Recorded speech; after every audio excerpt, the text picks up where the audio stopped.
I thought I would do a little video on the military diet, which is something, this is actually my round 2, so this is my day 3, so I've eaten all my food for today. It's 5 p.m., so let's hope I can last the night. I thought I would give you guys a little rundown of what the military diet is, and what I kind of did to make it my own, or to make it a little bit easier for me, because I can't seem to do things the way they say I need to.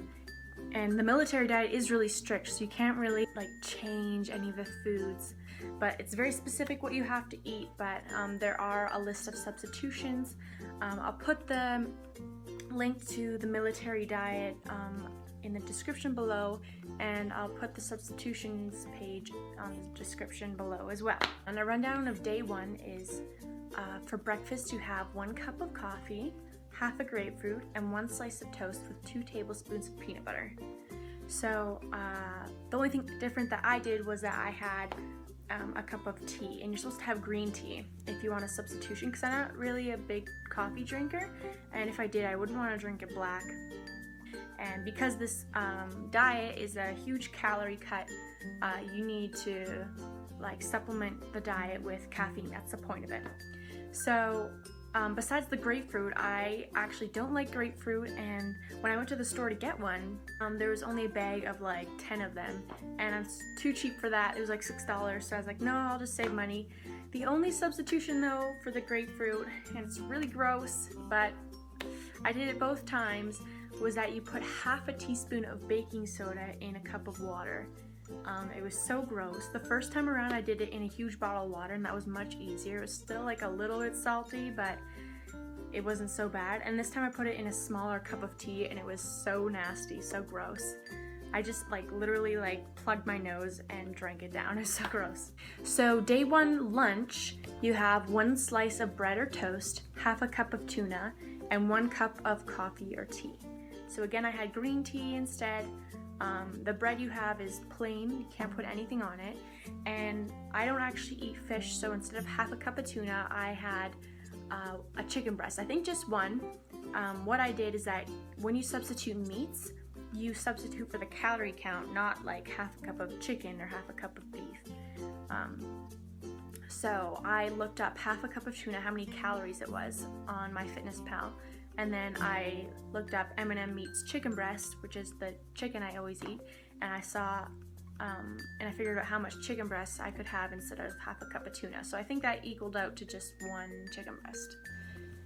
For day 1 dinner, you could have 3 ounces of any meat, 1 cup of green beans, 1 small apple, half a banana, and 1 cup of vanilla ice cream.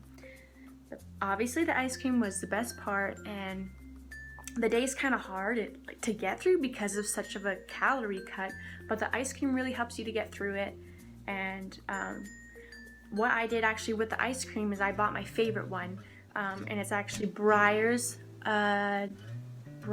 Creamery style, and that ice cream is so amazing, and it made me really happy to get a good quality. It's an expensive one. It's so worth it because it's kind of the one splurge, the one thing that kind of sustains you throughout the diet is the ice cream at the end of the day.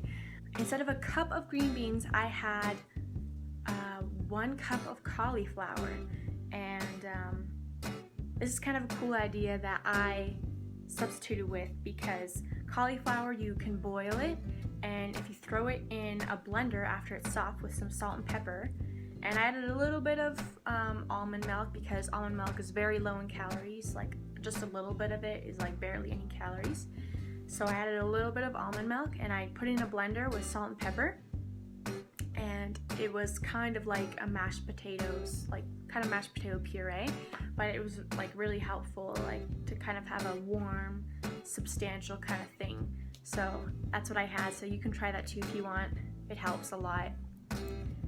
So at the end of day 1, it's a tough day because it's such a shock to your body, but that shock is what's going to help you lose the weight. So I got through it, and I felt kind of awful. I'm gonna be honest, this diet is not really fun. Yeah, I'm used to eating probably 14 to 1600 calories a day, and I don't know what this diet is, but the calories that you have in this diet is so low, so I kind of get cranky. So I made sure I did this on days that I knew I didn't have much to do or kind of much responsibility or anywhere to be, because I knew that I would be kind of cranky about it or just unable to function, and I might cave in and give up, and that's what I didn't want, right, is to give up. So day 2, I was really hungry in the morning. Breakfast is when I eat the most too. So kind of breakfast, lunch, I'm like extra hungry, more than I would be at supper or after supper. So day 2 breakfast was 1 egg cooked however you like, 1 slice of bread or toast, and half a banana. What I did is I had an over easy egg, and but I was thinking while I was eating it that I could have made like a French toast if you're into that. I think the spices allow cinnamon too. If you wanted to make yourself French toast with the egg and the bread, you could go for that, but I just preferred having the over easy egg on the toast. I like salty more than sweet. So for day 2 lunch, there was a hard-boiled egg, 1 cup of cottage cheese, and 5 saltine crackers. So I actually love cottage cheese, but I know that eggs like feel more substantial for me. You know your body, so you know what kind of substitutions and kind of things that work well for you. So I think instead I went on MyFitnessPal, the app, and I entered in a cup of cottage cheese, how many calories it was, because one of the things that you could substitute was eggs instead of cottage cheese. So I thought, instead of having 1 cup of cottage cheese, I'll have a half a cup cottage cheese, and then I'll have, I think it just came to another egg. I'll have another egg with the hard-boiled egg that's already listed there. So I ended up having 2 hard-boiled eggs and half a cup of cottage cheese, and I kind of ate them together. I know that's weird, but I actually like cottage cheese.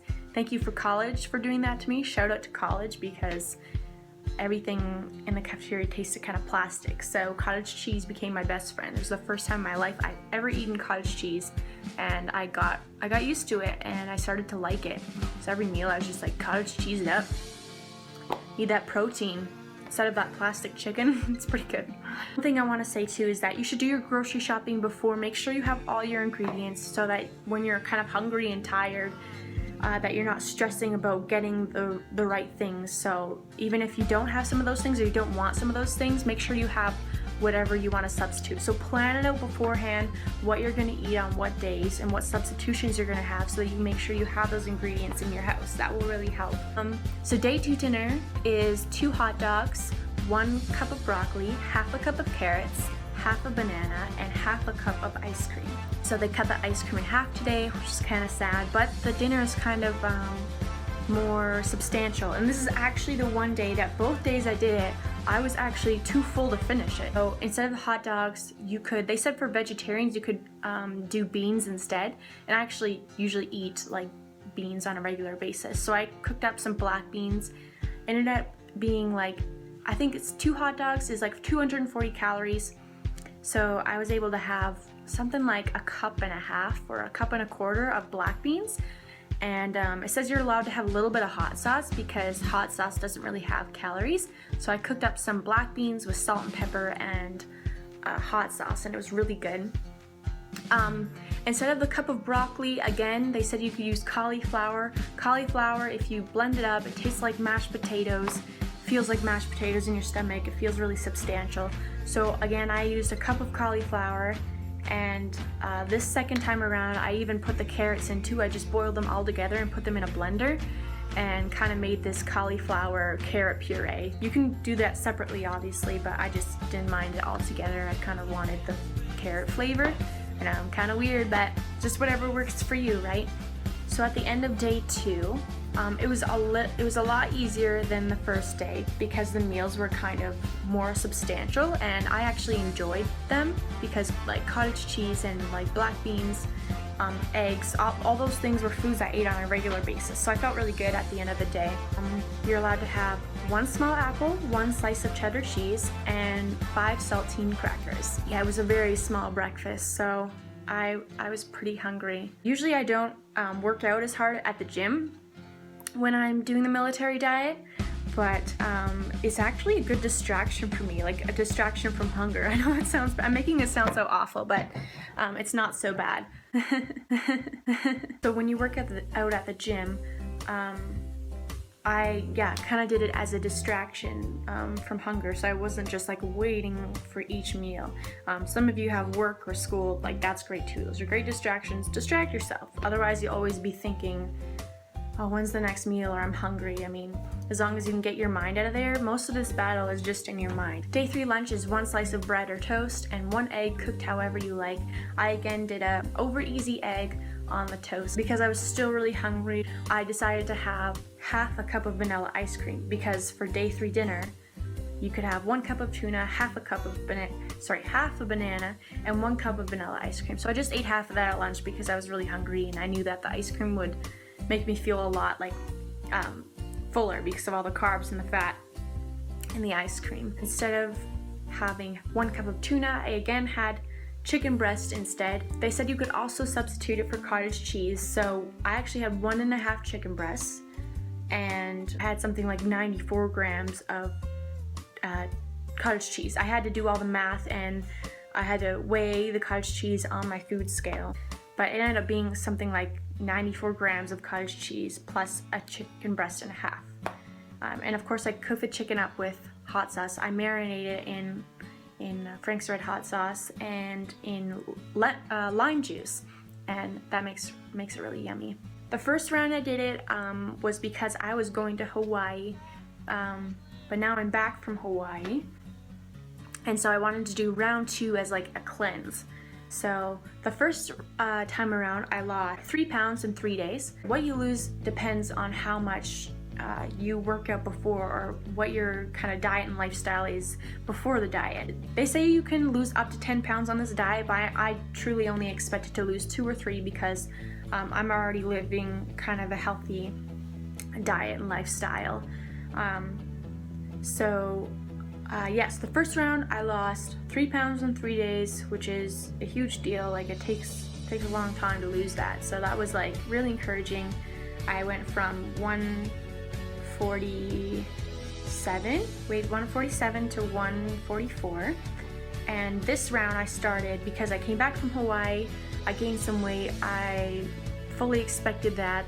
I just wanted to eat cookies all day. That's what I lost weight for. I was like, who needs to look good? I just want to eat all the American things that they have in the grocery stores that we don't. So I bought so many Oreos and I ate them. And I went back to 149. So after this round of the military diet, I ended up losing 4 pounds.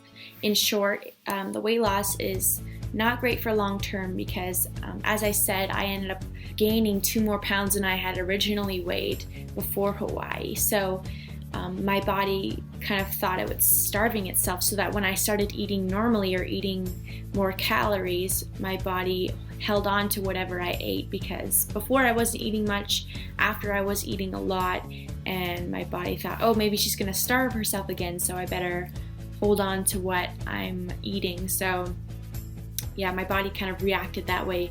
So the military diet isn't great long term because you can't eat that low of calories long term, and then your body will kick back and just end up gaining more weight than you lost.